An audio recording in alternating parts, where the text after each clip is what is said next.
Hi, I'm Dennis Frechette and welcome back. Today I'm going to be reposting a re-edited version of an earlier video that I did 8 to 10 years ago, and it was dealing with all of the different basic tong shapes that blacksmiths use to handle the different bar stocks that we need to handle when we're forging a piece. It has a lot of great information in it, and I hope you enjoy it. Today I'm going to be discussing the types of tongs that I keep on hand and readily available all the time in the shop. I have a lot of tongs, but this is my basic toolkit and it covers all the stock sizes and the kinds of work that I'm doing right now.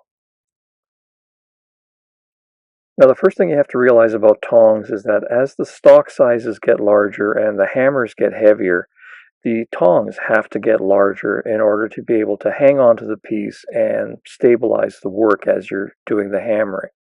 As an example, these two flat bit tongs are set up for whatever reason to hold the same stock size. So even though these two pairs of tongs are set up for the same stock size, it should be obvious that the larger pair is going to provide you with much better gripping strength and control over that piece. I would use the lighter pair of tongs simply to handle the piece, take it in and out of the fire, or to move it around in the fire. I certainly wouldn't use them to do any heavy forging. So even though you do find light-duty tongs that are designed to hold fairly heavy pieces of work, that doesn't mean they're forging tongs. There are a lot of applications where it is nice to have lighter tongs simply to handle the piece. So these lighter tongs are great for all those odd jobs where you need to handle hot pieces of metal that may be of a larger cross-section, but you're not actually forging them, and so the tongs aren't being placed under any kind of strain, and you're at no risk of the piece flying out of the pair of tongs because you don't have a solid grip on the metal. Now, I have to say I don't use flat bit tongs very often. I do have them around, they are handy, and I do use them on occasion for some things, but for the most part, I prefer to use tongs that wrap around the piece, and that provides the most stability for forging. The only pair of flat bit tongs that I really use a lot are these narrow bit flat bit tongs that I forge. They're basically like the blacksmith version of a needle nose pair of pliers. They seem to fit into a lot of areas where I can't get any other tongs, and they're great for just handling small pieces of work. These jaws are both square and flat, but if I was working, say, on the inside of a socket of an arrowhead, I would round the bottom jaw to fit the shape of that socket.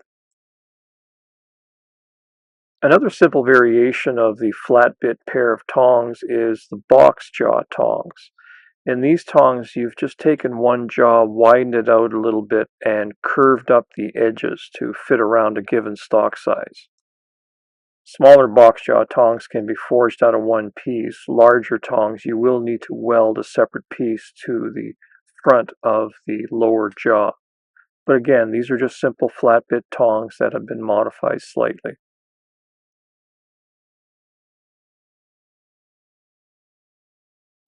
While we're on the subject of box jaw tongs, this is another variation of that shape.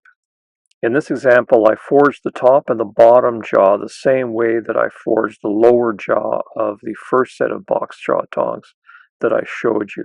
Only in this example, I wrapped the piece right around the flat bar that I was setting this tong up for. And this is a very common shape that knife makers use for forging out their knives because it provides a really, really firm grip on the metal. These are called hinge tongs, and they're just a simple variation on the box jaw tong. The upper jaw is curved to reach around the hinge barrel. Here are a couple of pairs of tongs that I use for working with scrolls, and again, they're just a basic flat bit pair of tongs that have been modified. This is just a standard scroll tong design. They have curved jaws and very heavy handles and hinge joints so that they can apply a lot of torque to a piece. The longer handles allow me to work with two hands, which you often need to do with heavier scrolls. These are the only pair of tongs that I use that are made of spring steel. They don't need to be heat treated, but they do need to be made out of a tougher metal.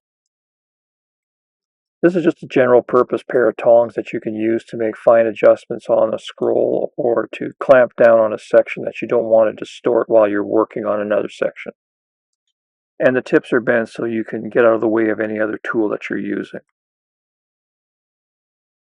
This is another form of hinge tongs. Again, the curved jaw fits around the barrel of the hinge, and it doesn't have a box on the lower jaw, so it can be used on any size of stock. These are called hoop tongs, and as you might have guessed, they're made to carry hoops or large rings, anything that needs to be held at 90 degrees to the handles.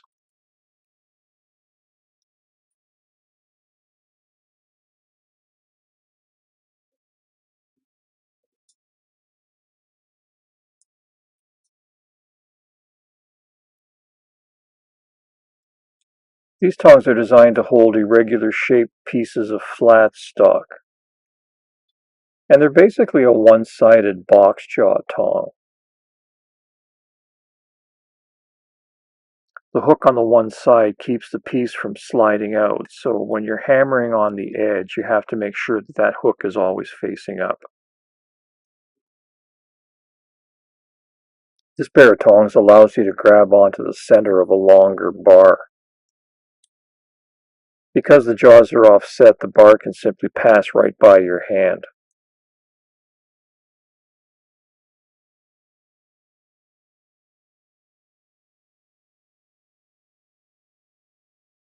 Here I have a couple of variations of ring tongs, and ring tongs are just simply designed to hold a piece of round bar at 90 degrees to the handle.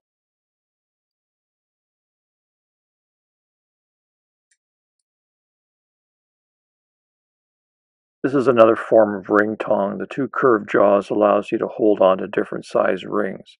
This pair of tongs was actually made to hold punches, but they're basically a ring tong.